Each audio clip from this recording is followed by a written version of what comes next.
حضرت امام ابن جریر نے حضرت مجاہد کے واسطہ سے حضرت ابن عباس رضی اللہ عنہما سے روایت کیا کہ اللہ تعالیٰ نے جب آدم علیہ السلام کی تخلیق کرنی چاہی تو فرشتوں نے کہا اللہ تعالیٰ کوئی ایسی مخلوق پیدا نہیں فرمائے گا جو اس کے نزدیک ہم سے زیادہ معزز ہو اور ہم سے زیادہ علم رکھتی ہو۔ بس اس وجہ سے وہ تخلیق آدم کے ذریعے آزمائش میں مبتلا کیے گئے۔ امام جریر حضرت قتادہ اور حضرت حسن رحمہ اللہ سے روایت کیا ہے، فرماتے ہیں اللہ تعالیٰ نے آدم علیہ السلام کی تخلیق کا ارادہ فرمایا تو فرشتوں نے آپس میں سرگوشی کی اور کہا کہ اللہ تعالیٰ کوئی ایسی مخلوق پیدا نہیں کرے گا جو اس کے نزدیک ہم سے زیادہ معزز ہو اور ہم سے زیادہ علم رکھتی ہو۔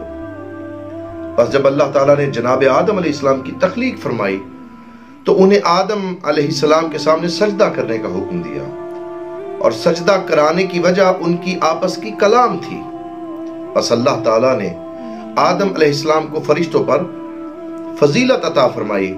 انہیں معلوم ہو گیا کہ وہ آدم علیہ السلام سے افضل نہیں ہے۔ فرشتوں نے کہا اگر ہم اس سے افضل نہیں ہیں تو ہم اس سے زیادہ عالم ہیں کیونکہ ہم اس سے پہلے موجود ہیں۔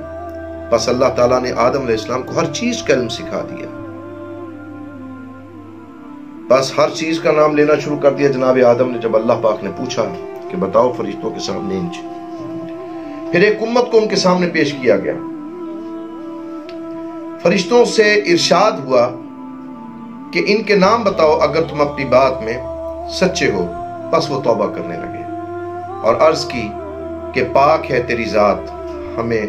بس اتنا ہی علم ہے جتنا تو نے ہمیں عطا فرمایا ہے۔ انکا انت العلیم الحکیم کے متعلق جناب ابن جریر نے حضرت ابن عباس رضی اللہ تعالی عنہ سے روایت کیا ہے کہ علیم وہ ہوتا ہے جس کا علم کامل ہوتا ہے، اور حکیم وہ ہوتا ہے جو اپنے حکم میں کامل ہو۔ امام ابن جریر نے حضرت ابن مسعود اور دوسرے صحابہ رضی اللہ عنہم سے ان کنتم صادقین کی یہ تفسیر نقل فرمائی کہ بنی آدم زمین میں فساد پھیلائیں گے اور خون ریزیاں کریں گے۔ یعنی یہ فرشتوں نے جب اللہ سے کہا تو ان کنتم صادقین کہ یہ جو تم کہہ رہے ہو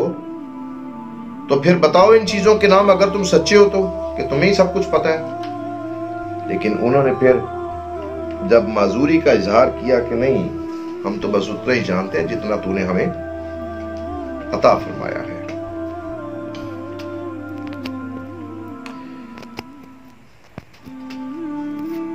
اور عالم ما تبدون سے مراد ان کا یہ قول ہے اتجعلوا فیہا من یفسد فیہا وما کنتم تکتمون سے مراد ابلیس کا تکبر ہے۔ یعنی عالم ما تبدون سے مراد کیا ہے؟ اتجعلوا فیہا من یفسد فیہا، وما کنتم تکتمون سے مراد ابلیس کا تکبر ہے جو وہ اپنے نفس میں چھپائے بیٹھا تھا، جو اللہ پاک نے فرشتوں سے کہا نا کہ میں وہ بھی جانتا ہوں جو تم ظاہر کرتے ہو، وما کنتم تکتمون، اور وہ بھی جانتا ہوں جو تم چھپا کے رکھتے ہو۔ اب وہ جو ابلیس کے اندر تکبر چھپا ہوا تھا اس کو اللہ کے سوا کوئی نہیں جانتا تھا۔ اللہ چاہتا تھا کہ وہ جو اس کے اندر ہے، جو اس کے دل میں چھپا ہوا ہے، وہ جو بغض ہے،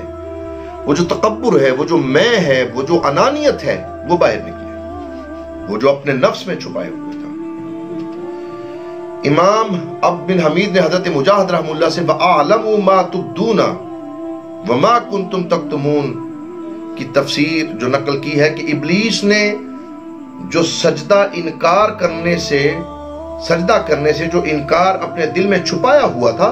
اللہ پاک اس کا بیان فرما رہا ہے کہ تم کیا سمجھتے ہو کہ میں تمہارے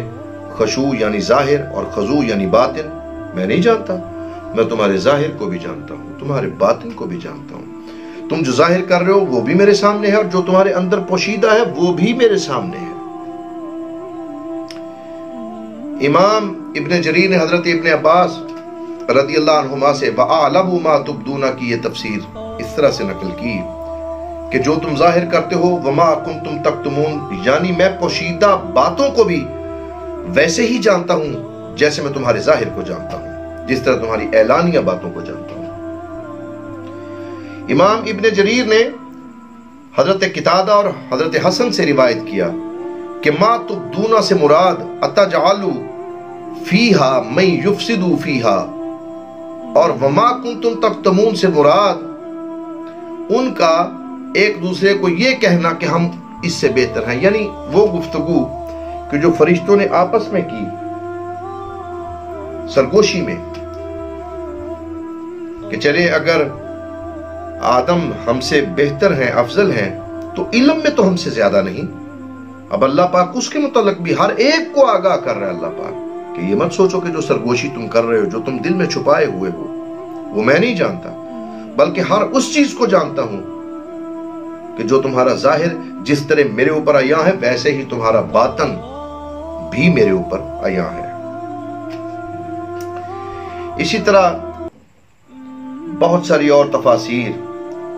حضرت حسن بصری نے فرمایا کہ اللہ تعالیٰ نے جب جناب آدم علیہ السلام کو پیدا فرمایا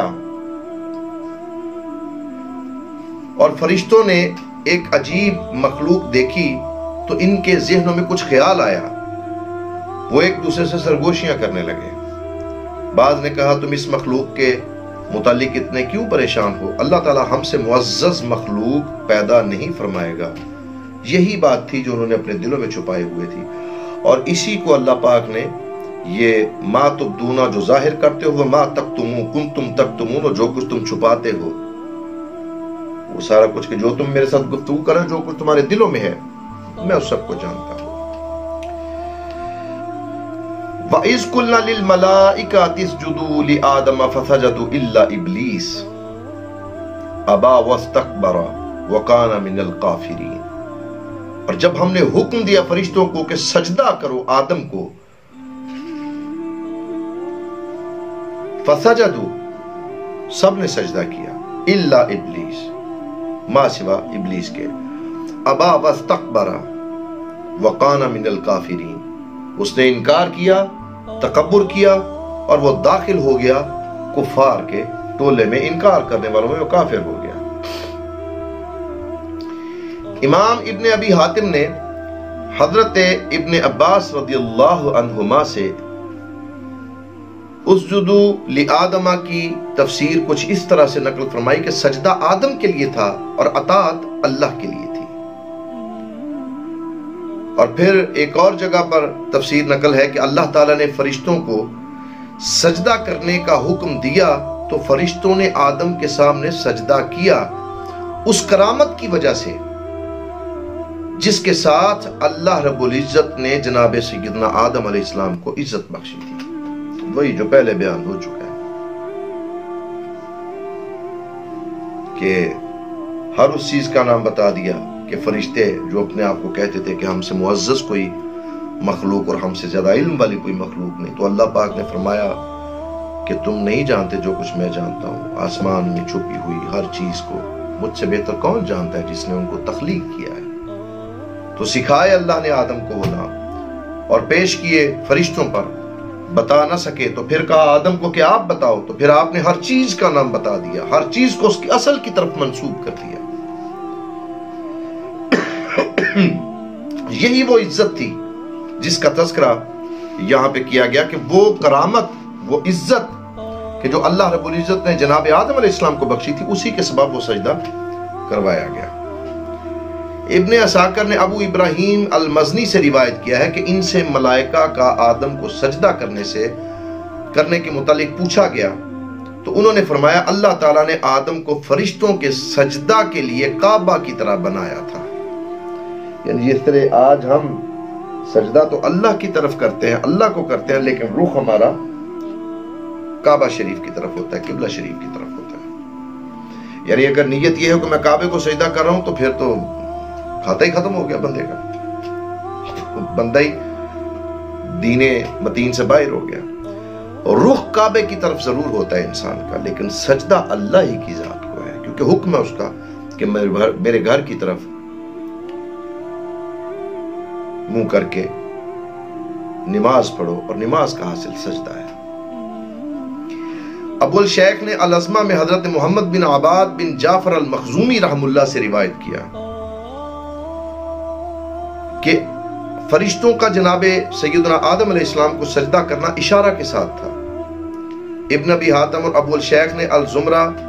رحم اللہ سے روایت کیا، فرماتے ہیں کہ اللہ تعالیٰ نے جب فرشتوں کو آدم علیہ السلام کے سامنے سجدہ کرنے کا حکم فرمایا تو سب سے پہلے حضرت اسرافیل علیہ السلام نے سجدہ کیا، اور اس کے بدلہ میں اللہ تعالیٰ نے ان کی پیشانی پر قرآن پاک تحریر فرما دیا۔ امام ابن عساکر حضرت عمر بن عبدالعزیز سے روایت کرتے ہیں کہ اللہ تعالیٰ نے جب فرشتوں کو آدم علیہ السلام کو سجدہ کرنے کا حکم دیا تو سب سے پہلے حضرت اسرافیل علیہ السلام نے جناب سیدنا آدم علیہ السلام کو سجدہ کیا، اور اس کو بدلہ عطا فرماتے ہوئے اللہ نے پورے کا پورا قرآن جو ہے وہ ان کی پیشانی پر تحریر فرما دیا، لکھ دیا۔ اسی طرح بہت ساری روایات حضرت قتادہ رحم اللہ سے کہ یہ سجدہ آدم کو تھا اور اطاعت اللہ کی تھی، اللہ تعالیٰ نے آدم علیہ السلام کو شرف بخشا تھا، اس پر ابلیس نے آپ سے حسد کیا اور کہا میں ناری ہوں، اور یہ تینی یعنی مٹی کا بنا ہوا ہے۔ گناہ کا آغاز تکبر سے ہو گیا، تکبر کر لیا، اپنے آپ کو بہتر سمجھا، افضل سمجھا، اعلیٰ سمجھا۔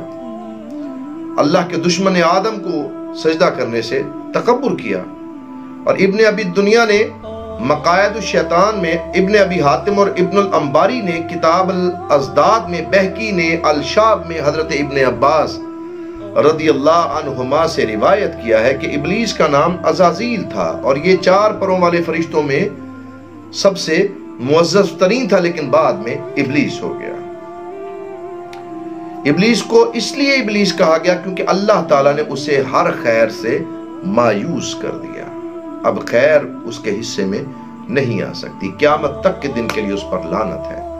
جو اللہ کی طرف سے ہے اور اللہ کے پیغمبروں کی طرف سے اور پیغمبروں کے پیروکاروں کی طرف سے، قیامت تک آنے والے لوگوں کی طرف سے۔ ایک اور جگہ ابن اسحاق نے المبتدا میں، ابن جریر اور ابن الانباری نے ابن عباس سے روایت کیا ہے، فرماتے ہیں ابلیس معصیت پر سوار ہونے سے پہلے فرشتوں میں سے تھا اور اس کا نام عزازیل تھا، یعنی یہ تکبر والے گناہ سے پہلے وہ فرشتوں میں شامل تھا اور اس کا نام جو تھا وہ عزازیل تھا، اور یہ زمین کے باسیوں میں سے تھا، انتہائی عبادت گزار تھا، سب سے زیادہ ظالم تھا، اسی وجہ سے اس میں تکبر پیدا ہوا، اور یہ فرشتوں کے اس قبیلہ سے تھا جنہیں جن کہا جاتا ہے۔ ابن جریر نے السری سے روایت کیا ہے کہ ابلیس کا نام الحرز تھا۔ اسی طرح امام وقی، ابن المنذر اور بہقی نے الشاب میں حضرت ابن عباس رضی اللہ عنہما سے روایت کیا ہے کہ ابلیس جنت کے داروغوں میں سے تھا اور آسمان دنیا کے امور کی تدبیر کرتا تھا، یعنی یہ ڈیوٹی تھی کہ جنت کے داروغہ جنت کی بھی ذمہ داری تھی اس کے کندھوں پر اللہ تعالیٰ کی طرف سے، اور جو آسمان دنیا ہے اس میں جو امور دنیا ہے ان سب کی تدبیر وہ اللہ پاک نے اسی کو اس کا نگران مقرر کیا تھا۔ یہ حضرت ابن عباس سے روایت کیا ہے امام وقی اور بہقی اور دیگر حضرات نے۔